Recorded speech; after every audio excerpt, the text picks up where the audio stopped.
Hi there, I'm Liberty. So my first question is, what makes you decide to do jewelry? Is there any connection between your jewelry making and being a lawyer? In this very moment, narrative conceptual jewelry is the voice I found to speak my truth as an artist. It has been quite a process, both intense and natural at one time. The last year had been very challenging to me, in a short span of time amongst other things. I've lost my mother-in-law, and my father. As a result, I had to face deep sorrow and a large number of major changes. Also due to the birth of my second beloved child. One of the issues I had to address was the time, energy-draining, and heart-crushing task of emptying my parents' house. During this long and harmful period, thinking about art projects and the forthcoming opening of my art studio kept me from falling into pieces and gave me the strength I need to carry on. Furthermore, as I was going through the incredible amount of my parents' belongings, I understood I was literally processing grief. I went on gathering, selecting, and disposing things, being forced to keep just the smallest part of all those dear objects. And at the same time, as I was permanently studying and reading about art forms and techniques, I came across narrative conceptual jewelry, and the pieces finally fit in. From the moment on, I knew that narrative conceptual jewelry was the main medium I'd use to express my view on human issues and their relationship with life, the whole spectrum of its events and its end, by creating jewelry featuring bits of things and found objects along with precious and non-precious materials. And so here we come about the connection between jewelry making and my former work as a lawyer. As I see it, both being a narrative conceptual jewelry artist and being a lawyer involve both being curious and open to the world and people, not being judgmental about others, and at times providing a safe haven in which they can confidently express. In this regard, I create one-of-a-kind bespoke jewels using objects and suggestions provided by commissioners and themselves. Along with this and an upcoming corpse about that grieving process, I also make narrative conceptual jewelry with found objects, gathering outer stimuli to use while diving into inner worlds. As I grab raw ideas to cut them into creations, others can reflect in with their interpretation depending on their own experience. In this case of my low-tide concrete rings, a piece of my chopping series about human ability to deal with and overcome major life challenges. How did you promote your work when you first started your studio? How did you reach out people, and who affect or support you as a jeweler the most? Are you still in contact with them?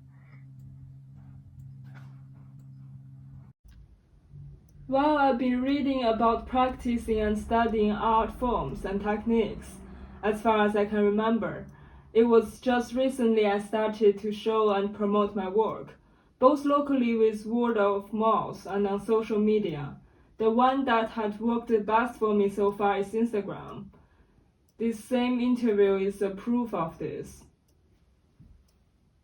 How did you reach out people, and who affect or support you as a jeweler the most? Are you still in contact with them?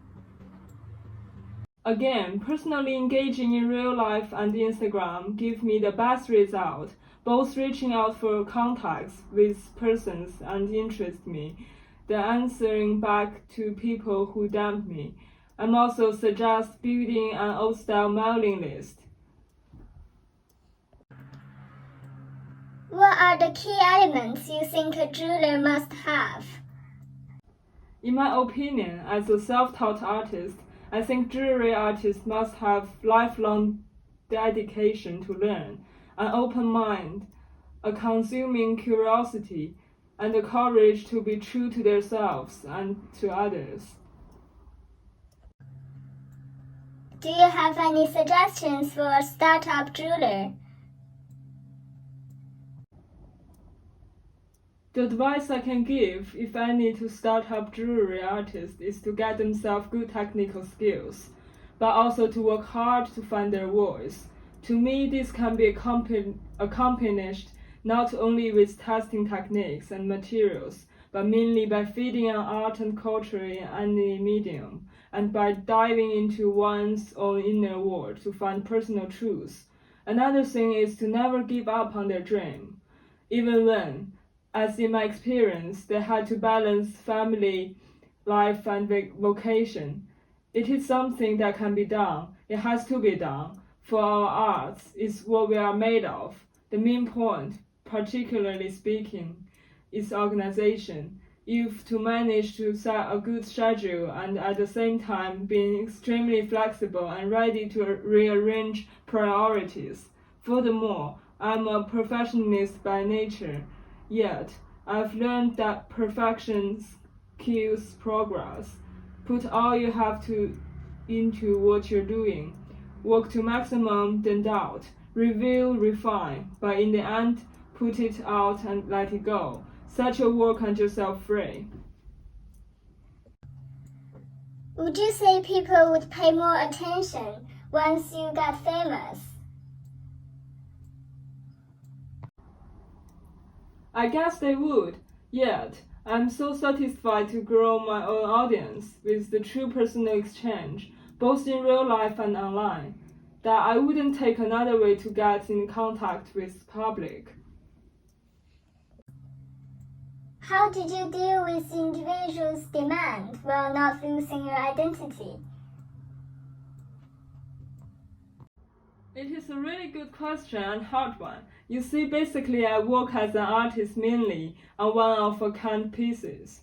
And anyway, my jewels are particular and quite of a niche production. People who look for me to ask for a narrative jewelry piece surely do have their own idea of what they want. Yet they know my poetics and have trust in my work and vision, thus completely relying on me. Can you tell us a bit more about your making process? As I've already said, I mainly worked on one-of-a-kind pieces and with different materials such as porcelain, concrete, brass, silver, acrylic, aluminum, and paper, other than upcycled bits of precious jewelry and found objects of any kind. For this reason, the making process may vary from time to time. Yet, there is a recurring pattern in the overall process, roughly as follows. Conceiving can either be a very quick or long stage. Random suggestions make the entrance in my creativity handspace, such as images, objects, quotes, feelings, songs or movies or books titles, concepts, memories, tales, and so on, come together and they grow into a defined idea. The second one is sketching. The idea is sketched in a more loose or else detailed manner.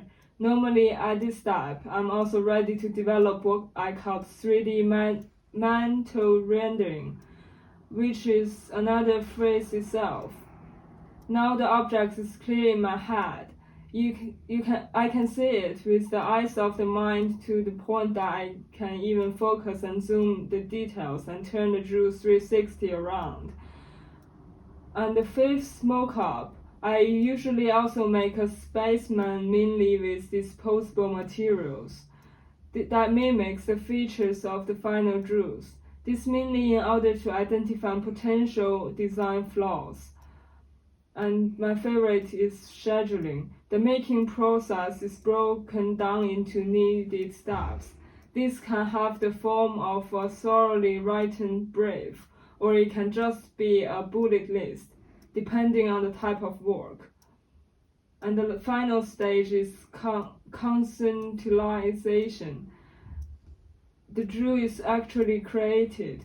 They'll bring the 3D metal rendering into the real world at last point. The pictures shows my growing gills, brooch sketch, plus mocap, and the very moment I cut my mother's necklace in order to get the pearls I needed for my work.